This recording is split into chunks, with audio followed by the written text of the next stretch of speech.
This poem is called The Famine of Our Flesh.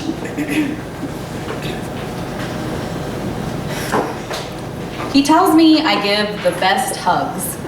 I smile inside because I know. I give the best hugs because I have known the starvation of needing to be touched but only finding famine. Only knowing the eyes of the outsider peering in upon a world of families and friends who touch and hug one another but never you. Only knowing the barrenness of loneliness, the nakedness of wanting affection, love, and attention, wondering what is so wrong inside that none of these things can ever manage to find you. And so I hug.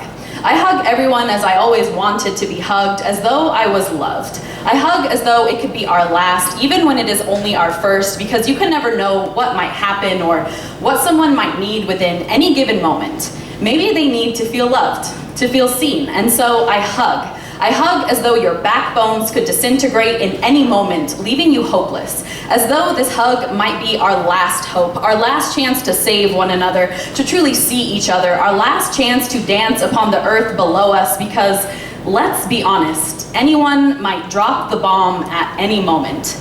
I hug how I always wanted to be hugged, as though I mattered to anyone, even just someone, to feel tangible, even if I was a bit unmanageable, to feel real, as though the space I claimed as my own within my breath, my words, my soul, were any semblance of a home.